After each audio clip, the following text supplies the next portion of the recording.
University. So my name is Dr. Craig Coburn. Just call me Craig, that's fine. I don't know why my pointer isn't working. The batteries must be almost done. At any rate, we're here today to have a quick discussion about what graduate programs in the sciences look like. That's my specialty. I've had the distinction of being able to chair both the MSc program committee and the PhD program committee here at the University of Lethbridge for the sciences, so I've got a bit of depth of knowledge in terms of how this works, primarily because I've been involved with writing some of the policies over the years. So if you're looking for someone to blame, I might be the right person for some of these things. So it's a big decision anytime that you're making the decision to go to graduate school. It's a lot different model from an undergraduate education. A lot of people find that out as they come in, that it's very different. So the undergraduate education piece here at the University of Lethbridge and most other universities across Canada and around the world, whoever else is listening to me today, you're going to take a number of prescribed courses. There's boxes that you check, and then you're going to process through, and at the end of the whole show, we give you a degree. Graduate education's not like that.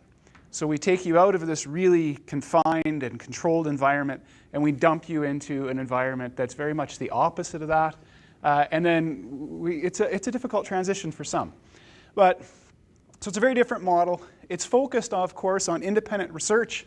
So that's your work, right? Not really my work per se, but I would then be supervising that work. So we'd check in with each other. We'd make sure things are going.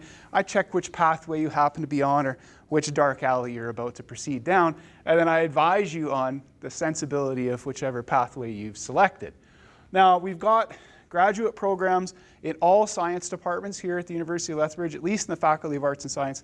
We've got a whole plethora of these programs. So if you've got interests in areas either at the Master of Science or the PhD level, we should be able to accommodate you. Those that are in, how many people are in bachelor's programs thinking about master's programs? For those that are here, not for the ones that are on. A few. How many are in master's programs and thinking about going on? None.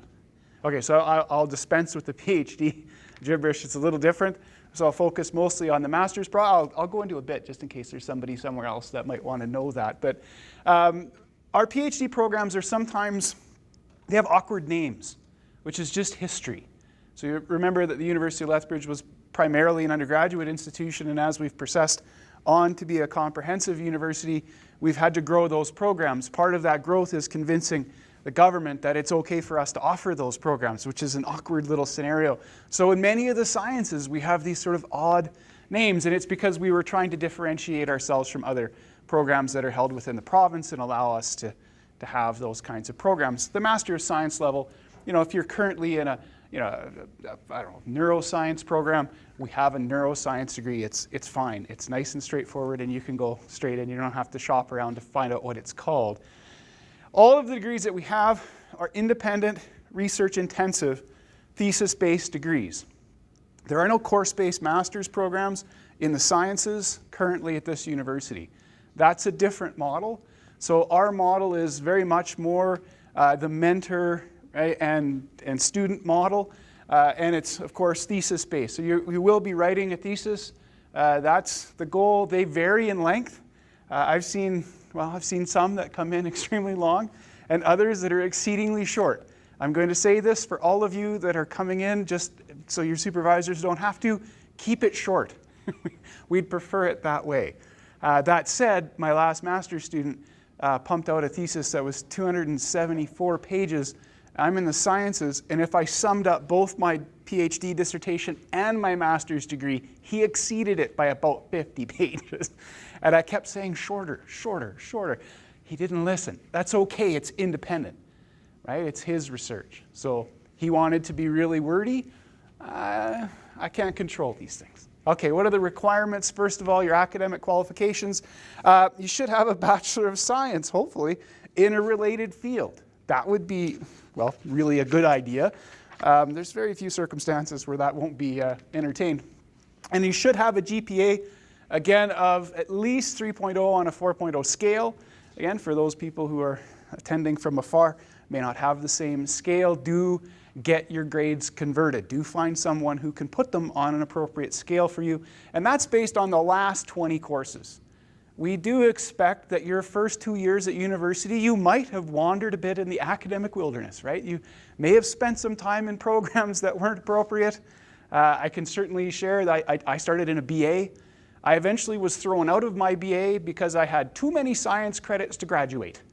I took science courses to keep my GPA up. I was then told that was weird. I didn't know it was weird. To me, those were the easy classes. Right? To put me into an English class was like, oh, stress. You put me into a chemistry kick back, relax, and pick up the A. Right? My wife says that's weird. I'm not supposed to tell people these things, but you're like me probably because you're here. Welcome aboard. But I wouldn't want anyone to hold my first 2 years at university against me, right? And we don't do that. Last 20.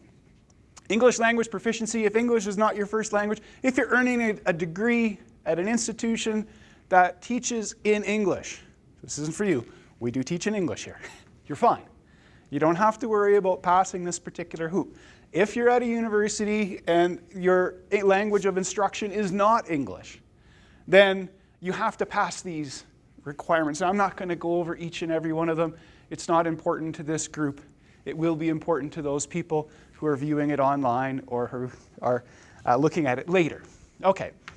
Now, if, again, not for you folks, but for the others, if you don't quite make the English language proficiency threshold, then we do have a program here at the University of Lethbridge that we offer, right, which allows students that are close to meet that threshold. So we can grant what's called a conditional admission, which allows students to apply for a study permit. So this is for international students, so we're talking to you, international students. And it'll allow them to come in to our program, and then we have a special program called English for Academic Purposes, so the EAP program. It's an extra cost, and you'll have to figure out how those costs would be taken up. Successful completion of that program, of course, at an advanced level, there are 2 levels, so you have to complete it at the advanced level. Then allows you to begin your graduate program. Of course, this is going to add time to your total graduate program time. But again, eyes wide open when you're coming into graduate school. We do expect a certain degree of professionalism in terms of our applicants. They need to know a few things. There's a website, there's lots of information, and in this day and age, there's absolutely no excuse for you not reading it other than you're lazy. And you're not, because you're going to come to grad school. So by definition, you're already overachievers. Overachieve on the information side too, please. Know everything, right? Don't expect that the professors, by the way, know anything. It's sort of my job to be blissfully unaware of a lot of things, right? Ask anyone who knows me. There are certain things I'm good at. Knowing all of these details, well, for me, actually, I am good at this part, but a lot of us are not. That's not our forte. It's not our strong suit. We're not going to know every nuance or detail. It's up to you to look those up. Okay, so what is this crazed process that we have? First, this is a young program. Right? We've not been granting master's degrees here at the University of Lethbridge forever. I've only been here this is my 15th year. So in that time, when I first arrived, you could have counted all of the master's students on campus, and you could have had digits left over. Now, not a chance, hundreds in each program. Right? So there's 300 master's students, 100 PhDs in the sciences alone. All right, so it's big now. Now, because we started a long time ago, we decided to be particularly aggressive in terms of marketing our program. So we have 3 entry points. Most other universities have 1. So we're trying to capture as many of you as we can. We'd like you to come here. So October 1st, February 1st, and May 1st. So tomorrow. Don't miss that date. And don't start today. That would be bad. All right, so there's a process. Now for domestic students, the programs can start in your following semester. So if you apply and gain entry October 1, you could be starting January 1, right, in the spring semester, which, funnily falls in the middle of winter. But we try to avoid saying winter to anyone outside of Canada for all of our programs. You'll notice that's the one missing semester. Hey, we have spring, we have fall, summer, no winter. I always thought that was funny. All right, so February 1st allows you to start for a summer semester. It's very popular with science students, actually, especially those that involve working outside, so geography, biological sciences, and others, because you can get a field season in prior to starting coursework. right, which is seen as being a tremendous advantage. And then again, the May 1st deadline, you could start in September. Now, also at any one of those, October, February, and May, you could start at any semester you like. You can start the next available semester, but you can also start 2 semesters from now. You could be applying in October, so tomorrow, deadline, and saying you'd like to come following September. You're not going to be finished the rest of your degree requirements until that time. Yada, yada, you get the idea. So that's good. If you're an international student, expect 2 semesters of delay. Do not expect anything different, and I don't care what anyone says. I've now said that. Expect 2 semesters. It takes time to get visas organized. It takes time for the staff here at the university to get everything else coordinated around your application. It's a significant piece of work that needs to be done to bring people from international places here to Lethbridge. It's not a simple process. Okay, so as we get going, first note, start early. Everything in life, start early. Don't start late. Now, there's a lot of things that have to be organized by you. Again, don't rely on Professor X, Y, or Z, even if you've studied with them in their lab or whatever. We're busy people, right? And we're forgetful people, kind of by definition. So it's up to you to handle the process. Incomplete applications, they don't exist.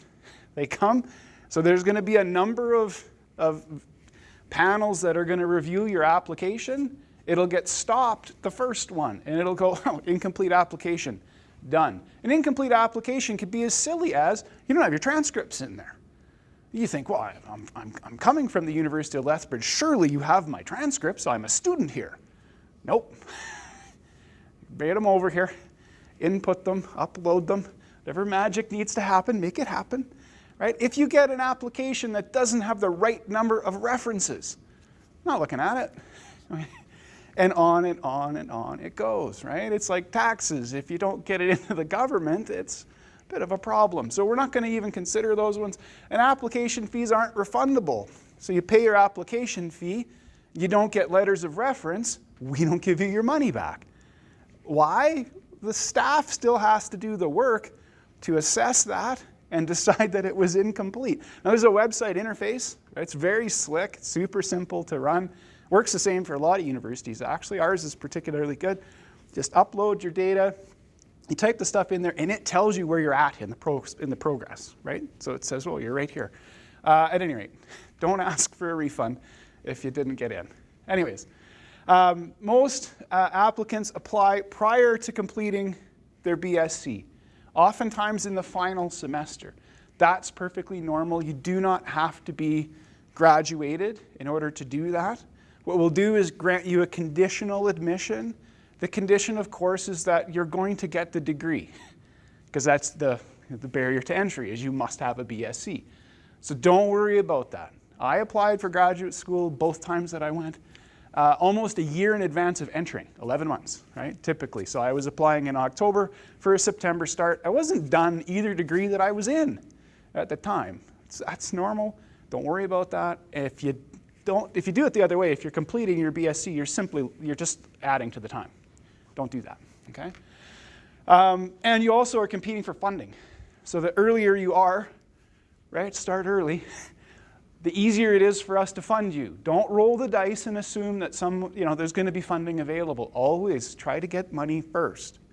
If accepted, then you're going to be granted that conditional admission. Again, it'll follow from there.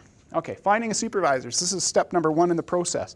If you don't have a supervisor, you don't have someone who's willing to work with you, it gets a bit kind of awkward, right? Now, when I went to graduate school, which is also known as sometime in the dark ages, we didn't have to do this, but we also didn't have the internet.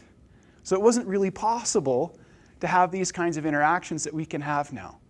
Email somebody if you're from afar, right? If you're here, you probably already know the professor that you're thinking or considering working with. That's fine, right? But the student approaches a faculty member.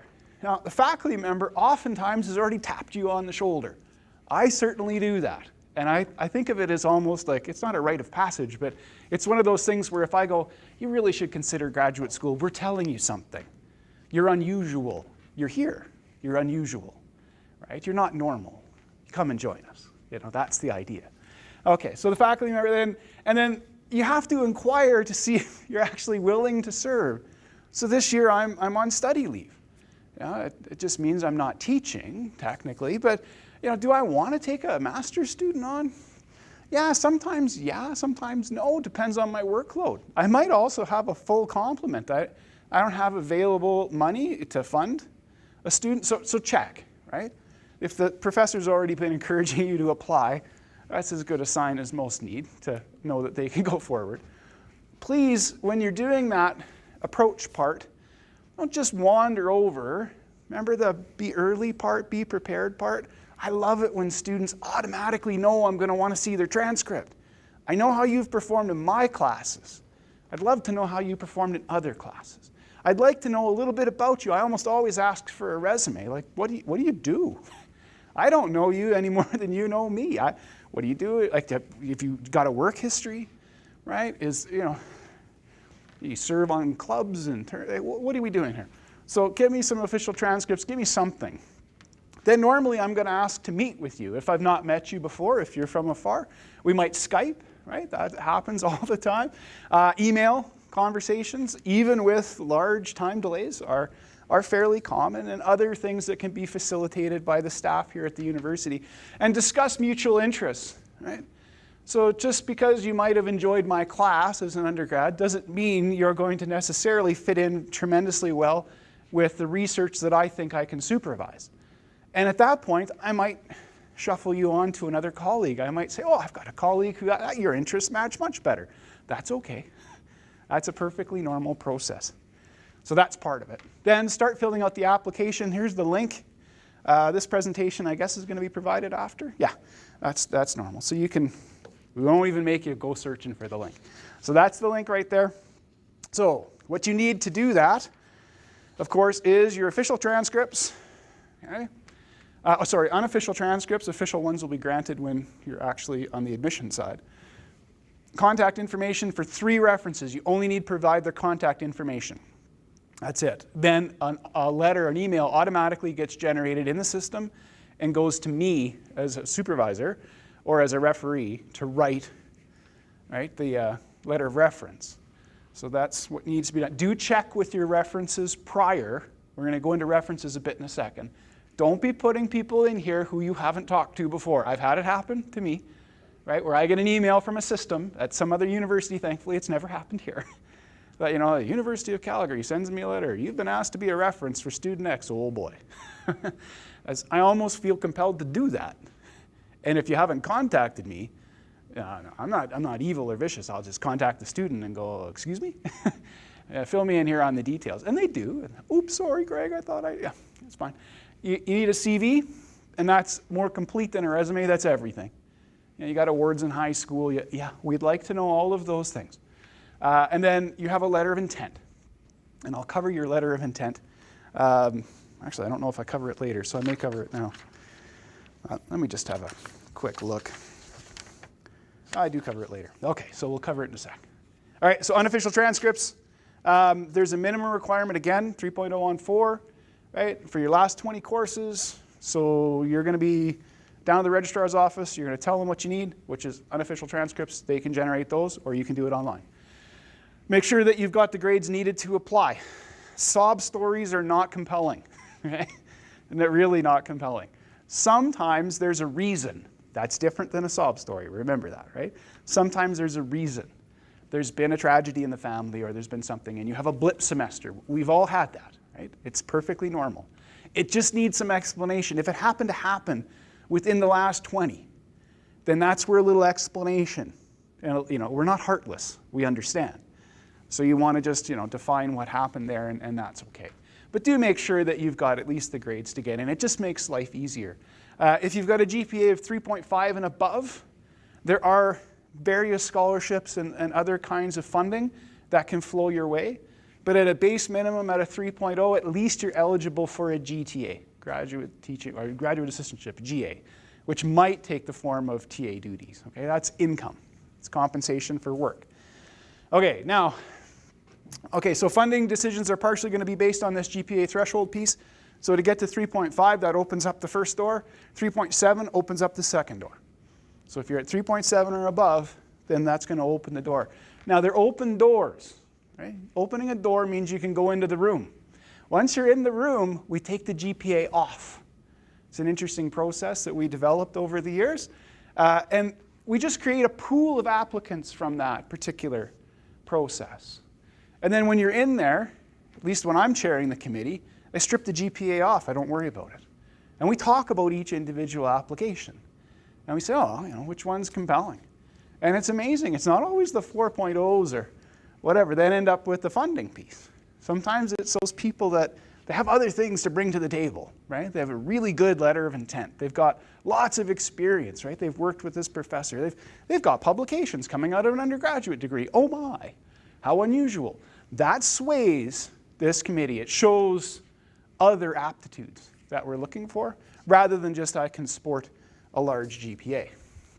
Okay, now your 3 references. This is not a job application, people. Not interested in hearing from your boss from your summer job at McDonald's. McDonald's. Really not interested. They can tell me nothing about you academically. Just nothing at all. So at least 2 of those people have to have. These are academic references. So that means professors, people. They should hold tenure track. I'm not as interested in people who aren't full-time employed at a university doing the job of professing. So I've got a research program. I've got experience in the classroom. I've done all of these things. If I then am evaluating students, I have something to tell my colleagues about their suitability for the next big jump, because I know what that jump is. If you're a sessional lecturer and you teach on occasion and it's not your main vocation, you can have something to say. You can be one of the other ones. But I'm going to put some weight on what my colleagues say. Yep, it's okay. It's not wrong. Right? You can include instructors here. Hey, these are faculty members at the University of Lethbridge who've dealt with you oftentimes in lab situations and who can actually tell me something in addition to what the professors can, especially in bench type sciences, right? So if you're in chemistry, biochemistry, physics, that kind of thing, a lab instructor might have even more knowledge of you and your person than the professor might. So don't strike them out. Please include them. Okay. Now, we're looking for guidance on both admission and funding, and the people that you ask, they know what the story is. So student comes in, you've seen them, or you've watched them progress. Oftentimes from first year to 4th year, it's nice to watch you guys grow. And then we know where you're at, and we think we know what your potential might be, and that's what we're trying to tell each other. Right? It's an interesting little conversation that goes on in the background about you, and you're not there. Okay, so that's what your references look like. Again, they should include a professor that's familiar with your work. That's super critical. It's not always good if you get people and you just like their class, right? It's like, well, did you do an independent study with them? Have you worked in a lab, et cetera, et cetera? And even if you haven't had that opportunity, there's some gaps we can fill along the way, right? Hopefully the person that you're choosing as a reference should be able to comment on more than just how you performed in their class. Those are a bit hollow. The student did very well in my class. Meh. Okay, that's not going to allow me to fund you. That's just, everyone says that. Of course, we're looking at your file, right? Okay, provide that person transcripts ahead of time and give them your CV. Have it as part of the request thing. I love that in a request email where you say, I need references to get to graduate school. Dear Professor Coburn, I'm considering this, yada, yada, yada. Here's my transcripts and my CV. Great. Because every time I get asked, the first email back to them is, yeah, sure, I'll do it. Transcripts and CV, please. And then they go, what do you need that for? And I'm like, yeah, well, of course I know who you are. In the vast collection of undergraduate students that I've taught, you stand out. No, probably not. All right, and remember the forgetful part? Yeah, all over that. Okay, so the references, don't be afraid to ask either. Lots of students are there. Some students, especially ones who transfer into programs, you might have done a couple of years at another university, say UC or U of A or something, and then you come to the University of Lethbridge, you've only had 2 years. You may have only taken a class or 2 with a professor, and then you're like, oh my goodness, who is going to be able to speak about me in this arena? Don't worry about that. Just email them. Don't be afraid. We're always willing to do that. It's part of our job. It's one of the unwritten things that professors are required to do. It helps if you give me some insight into your motivation. Why do you want to do this? Why do you want to pursue graduate education? I just had one of these recently from a student who had only instructed in a couple of courses. And she emailed me a few weeks ago, and she was ebullient, right? She was just glowing about the opportunity that had been presented to her by another professor. And she was like, and only had taken 2 classes with me, but she started off with this part. This is what I'm doing. I'm super interested. I'm totally charged up to do this, blah, blah, blah, blah. I'm like, yeah, you're fine. Right away, you're like, oh yeah, hook, line, and sinker. That one's going to go off to do very well, I think, at a master's program. If someone says no, this is not the end of your life. Okay, sometimes students get upset. Same situation, right? Student emails me, and I've had this happen, and I don't know them. The name doesn't ring a bell. A Google image search doesn't generate a face. I do that. I'm serious. You don't think we didn't use that? And I'm like, I don't know you very well. So I don't think I should be advising my colleagues on your admissibility. That's okay. Just keep on moving. Just next, please, and on you go.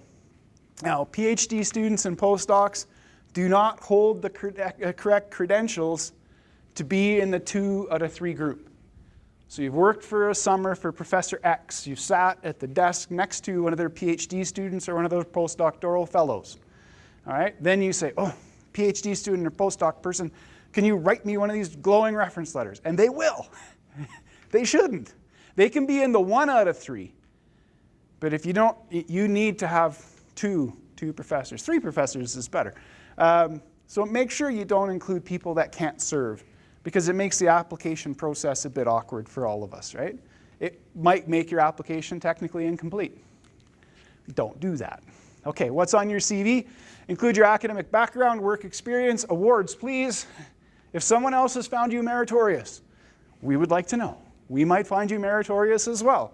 Right? It's not cheating, it's just obvious. Right? Scholarships you've had, volunteer work, right? Publications, if there are any. If there aren't any, don't make them up. If you presented at a little thing or whatever, just let's not have that as a refereed publication. It's not. And other relevant information, right? Employment history, that kind of thing is usually included. You may not have all of those items. We don't hold it against you. And when I went to graduate school, people weren't expected to publish anything until post their PhD. We now have undergraduates that are submitting finished pieces of work. I find this awkward, but it's fine. So we get it. You may not have had that opportunity. We don't hold it against you. We just want to know how you're doing. The letter of intent, hugely important. If there's one part of the application, and I've read literally hundreds of them over the years here at the U, that I read with great care, greater care than your transcript. I take a breeze through the transcript. I check the GPA. I get to my happy place pretty quick with that one. Shuffle it off. I go through the references, right? I read those. They're important. Right? How did they rate you? How did they rank you? Right? That one. And I read this one. I almost look at nothing else. I read this one. Why do you want to do this? This is what a letter of intent is. Like, why? What motivated you on God's green earth to not start your life now? Why do you want to get mastery of something? Is this the correct decision for you? I want to know about your goals and objectives. If you're that student that writes me that letter who's deeply passionate about something no matter how nerdy, that's what I want to hear about. It's like, I really want to go and dig up bones with a paintbrush. I'm an archaeology student. Huh? This is the best thing since sliced bread. Wow, okay. That's not how I'm going to spend my afternoon, but that's a letter of intent. I want my life's work to be about this. Fantastic. That's what I want to hear. I don't want to hear, I have no other options, and this seemed like a good idea at the time. That's not going to get you through the program. I've read those. They make me sad. So write a good one, right? Tell me what you want to achieve, both with the degree and in life, right? Do you see yourself in my position? If that's your end goal and objective, fantastic. I had no other objective when I was an undergrad. I was going to be a professor somehow, some way. I was going to see if they would let me in. Right? And that meant I was going to have to work hard and be good. checkbox, checkbox. But that's what I wanted to achieve even then. I went, yeah, that looks like a good way to spend my time. I'd wash toilets for a living. This seemed like a better alternative. So there you go. Then submit the application. Don't forget to do that. Right? The rest is pretty much taken care for you. You're done at that point. Now, check to see if everyone has their parts complete. It's a simple email right at the end of the process. I did get one this morning from that student. Dr. Coburn, reference letter is due tomorrow. Yeah. I'm in on Saturday, right? It's oftentimes. So I was in my office sitting there. Oh, right, yeah, reference letter. Yeah. Thank you. It's good. These are good things. So make sure everyone's got their parts complete. You don't want your application fee to go off into the netherworlds of the university because, I've forgotten to write you a letter of reference. Official transcripts and proof of degree are after. For those that are completing undergraduate degrees now, this is what would remove your condition for your conditional acceptance. You show up with an official transcript and a piece of parchment that says you have the degree. Giddy up. That's good. Okay, once it's complete, it goes to a hosting department for evaluation. So there's a committee within your department that's going to have a look first. All right, so those are the people who are closest to what you do. So they're going to look at it and they're going to say, yeah, that sure does sound good. Yeah, oh, and I know that student. Yeah, they were in my classes. I thought they were pretty good. That was fine. They evaluate. Then they are going to send that evaluation on to this larger committee, the ones that I've chaired, both the MST program committee and the PhD program committee. We make the final recommendation on admission. Admissions are done by the dean. And we also do the financial piece. The departments are going to tell us what they need. They're going to come to us and say, well, we really do need help in first year chemistry to teach the lab. Yep. And this person is well suited for that.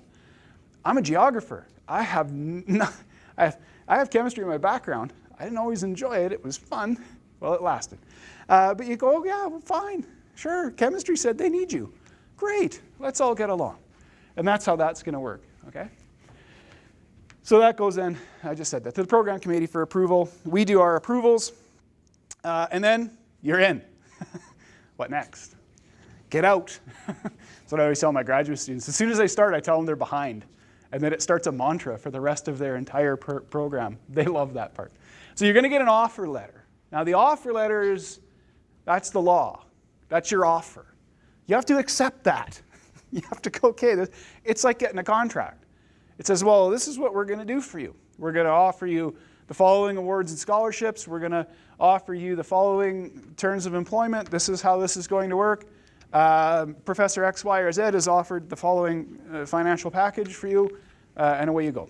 And then you have to sign the offer letter, and you approve it. Do read it, okay? We find that happens fairly frequently, where people just go, yeah.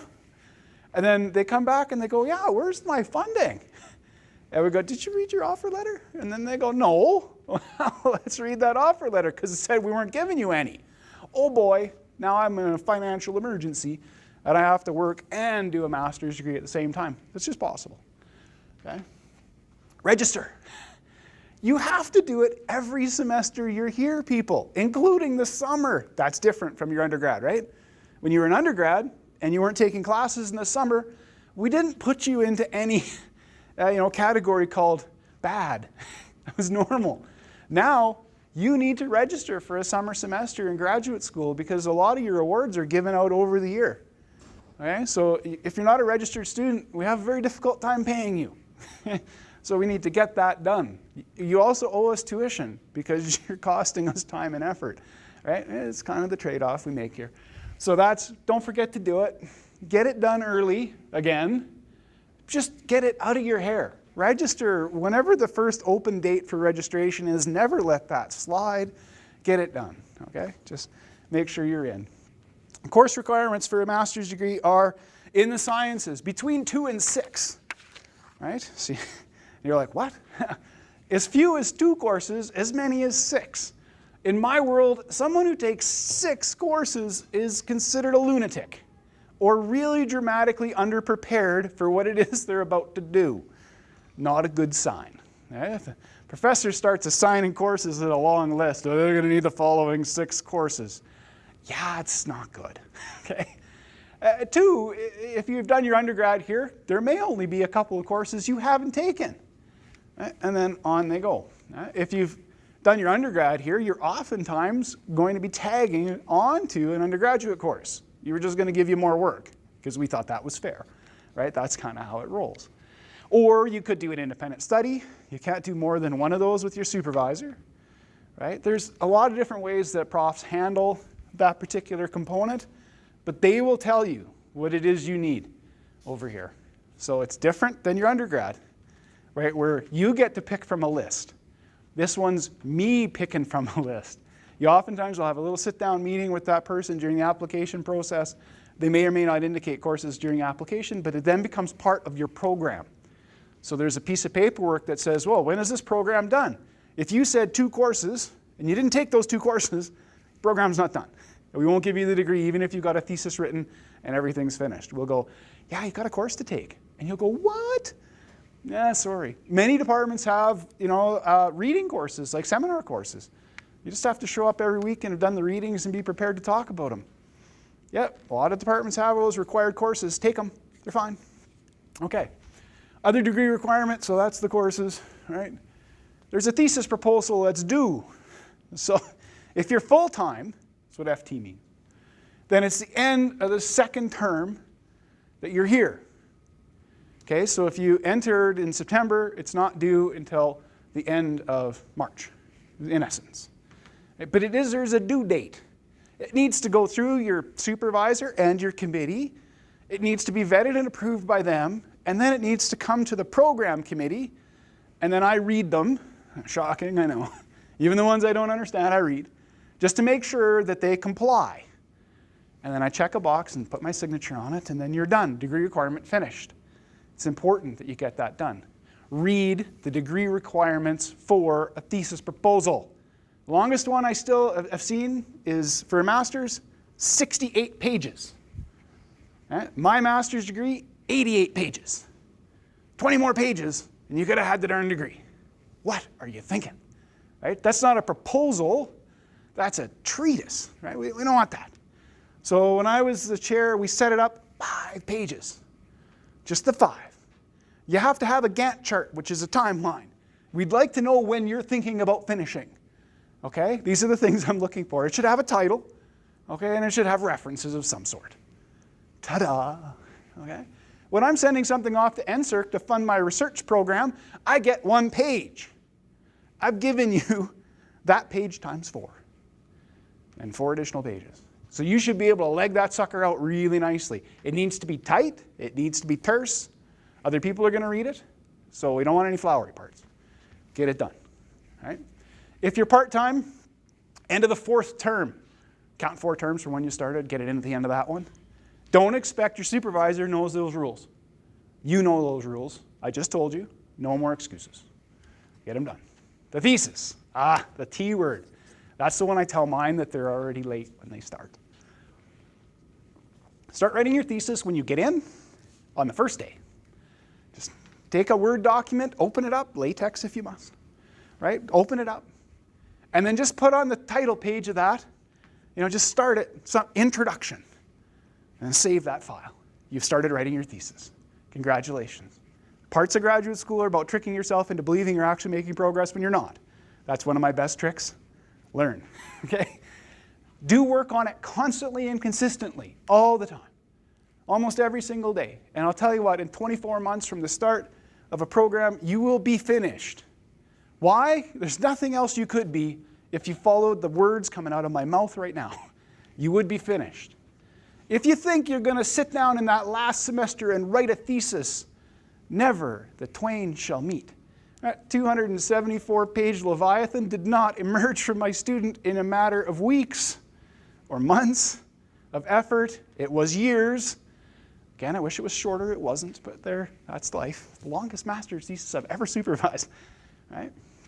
Residency, 12 months continuous. For a master's program, we need you here for a full year. That's it. What that means, folks, is we'd like your tuition for that period of time. After that, feel free to be done at any point, right? I had a thesis that rolled out for my master's degree. I had the first draft done in 14 months from start. I was finished in advance of 24 months and on to my PhD. Why? I had an objective, right? Didn't I? When I wrote my letter of intent, that was I'm going to get out of here. And then I scared everyone. Be that student. It's available to you, right? The time limit is 24 months, which means post that, we can't fund you. You can come back and finish. If you're part-time, you get 48 months for a master's program. We'll focus on that one, right? But past 24 months, I went to, my first graduate degree was at the University of Alberta. They took away your keys and your photocopy code, which was their indication you should be gone, right? Oh, and your desk. You didn't get a desk anymore. It was scary. That was actually the first memory I have from graduate school was on my first day, they were chasing the 2-year people out. Go away, go away. We need your desk, we need your keys, we need your photocopy. Here, Craig, here you go. Here's the desk and photo. It's the seat's still warm, but it's yours now. Oh my, right? Amplitude starts to get up there a bit.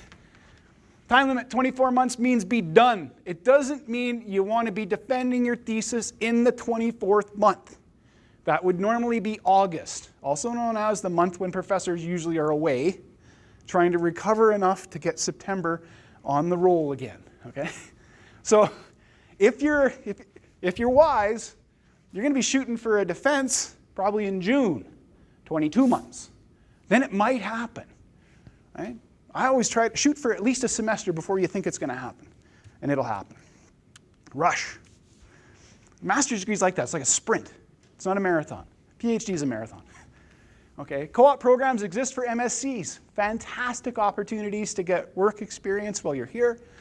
Consult with your supervisor. We're going to know if it's A, a good idea, and B, where a placement might be. Right? That works. An excellent opportunity for you to gain experience.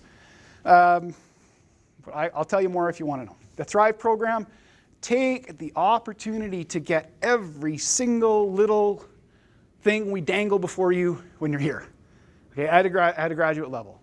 This is a professional development program that the university started up just a few years ago, and it's been nationally recognized as one of the top graduate professional development programs in the country, right? Which means we're going to do skill development with you. How do you do this? You know? How do you write a thesis? We have a thesis writing boot camp. I send all my students there, right? And it's an excellent, it's like a week-long thing where you're going to learn how to hammer what you've never done it before. How do we think you're going to know? Osmosis? It doesn't work like that, right? What other things? Managing your time within the classroom. How do you actually juggle TAing duties and the requirement to do research? If we don't teach you that, you won't become me. You're never going to make it through to the end, where I have more irons in the fire and more balls that need to be juggled in a day than I ever thought possible, right? And yet somehow I managed to do it. Okay, funding. Money's important. Some of us, I had to work through a lot of my graduate education, but those were the 90s, and that was the time. Now, we do have graduate assistantships. They can take the form of a graduate teaching assistantship, so you could be teaching in a classroom, and you could be assigned other duties as is required, right? It's work. We're going to take some of your time. We're going to give you money. That's a pretty straightforward exchange. There is a Graduate Student Association, and we do have a collective bargaining agreement with them. Read it. Okay? It does specify the terms of work. It does specify what you can and can't do. Don't do things that are not in that agreement, please. A research assistantship is a different form of money. That would be coming from your supervisor. It would be paid to you if offered. And it might relate to the work you're doing, and it might not. Right? During my PhD, I had several RAs that had nothing at all to do with my actual dissertation topic. And I'm out looking at salmon and swimming in streams. Yay! Nothing to do with what I was doing, but I had to spend an epic amount of time, generating results and writing papers. And it was just like another job. And then other funding. Funding that's awarded based on merit, right? So this is sort of base levels of funding, right? There are NSERC opportunities for people. Get on them. We need more of those, okay? Other awards and other ways that you can fund yourself are very important. I used to say that no one comes to graduate school without money. People do now. Right? It used to be we had funding models that were able to provide for all of you. Now it's much more competitive. Be in the competition. Okay? So PhD program for those, even if you're just you're thinking about a master's degree, but if you're kind of a lunatic like me and you think that that might be just the stepping stone that it is, PhD program, similar process for admission. All 3 references have to be academic. Again, not interested in what the guy down the street thinks. Must be able to comment on your graduate work and your suitability to carry on. It should be done. Courses 0 to 6, none. I took no courses for my PhD, none at all. Right? And my supervisor famously said, if you need to take courses at a PhD level, we wonder why we admit you. Right? You should be able to then, you're supposed to be moving the field forward. If I have to tell you what the field is in terms of a course, there's not much chance you're going to hook that thing on your back and walk it across the line, is there? I was an attitude. Some programs aren't like that. Mine was. Okay, the thesis proposal is due within 1 year. It's a very much more sort of deeper requirement, if you like. There's a comprehensive examination. Don't believe what everyone says about the comprehensive examination. It's only torture for some. It's due within 2 years of the start of the program. You need to be able to demonstrate comprehensive knowledge. So I'm a geography professor. Ask me anything. That was my comprehensive exam. Now, if you stop and walk back from that just a meter and go, how much is everything in my field? It's not the narrow focus of, I do the following little thing. It's the, I have to know everything. Yikes! But it does mean that you're okay to stand in front of a group of first-year students and tell them what everything might be. You don't have to have done it. You just have to know about it. Okay, so that's going to be that's the high water mark. So in general, you're going to spend at least a year of your PhD reading. At least I did. And my supervisor said, I hope I don't have to tell you where the library is. I had a lot of questions. He wasn't a very kind person all the time. He would have these little biting things like, if I have to tell you where the library is, you're too stupid to be here. Don't be that person. Just go, I know where the library is. I know where the internet is. I can do that. Write your thesis. You'll note the timelines are a little bit vague here. The thesis, same deal. Open up the page on the first day, write introduction, save, and at least you started. Okay, residency. We need to be here for 2 years minimally. We'd like your tuition for 2 years. After that, get out. Maximum 4 years. There's no part-time at this point. 48 months. So in 48 months, bye-bye. We can't fund you anymore. Right? So it's a bit of a rush. So within 6 years of this point, you could be here. Right? Well, it's a shorter pathway than you think. So many of you may have spent 4 years as an undergrad. It's over like that. Graduate school goes very, very quickly.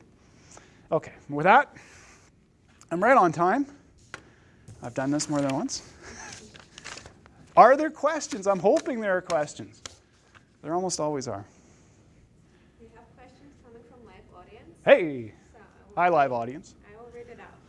If I was applying to the University of Lethbridge with an honors Bachelor of Arts in Geography, but I would be applying to the MSc in Geography, is that okay, or is it specifically Bachelor of Science only? If you are applying for the MSc, and they have a Bachelor of Arts and honors.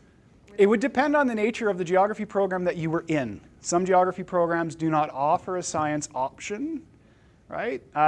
And we would look at your fit. Does your background, so I'm speaking to the camera, does your background actually fit?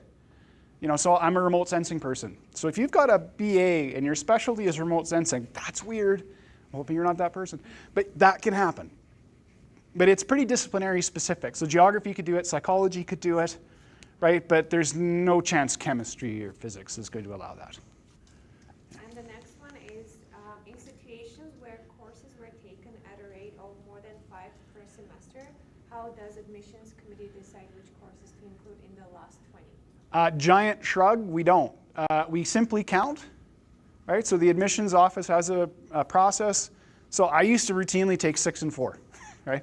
I was crazy even then, as an undergrad. So I would take 6 in the fall, 4 in the spring.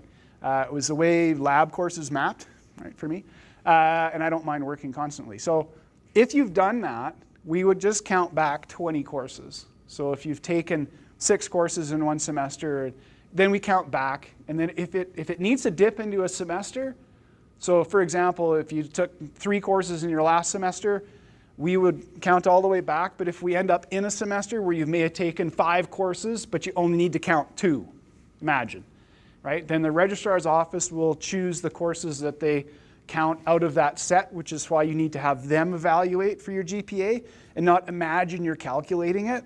Have the person that's doing the assessment professionally do the assessment for you. Don't imagine that that's the thing that you know how to do. That's my answer for that one. Okay, questions from this audience? So I'm in Bachelor's of Environmental Science. Yeah. I had a tech semester at the end of my third year. If they fall within the last 20, so would that be included in that GPA, or would they just skip right over? Your tech semester is a pass-fail. Yes. So no, we don't count pass-fail. We don't count the undergraduate thesis thing either. There's a bit of a whingy part there. So yeah, it's your tech semester. Because it's pass-fail, we just keep looking backwards. Okay. So you just keep going back.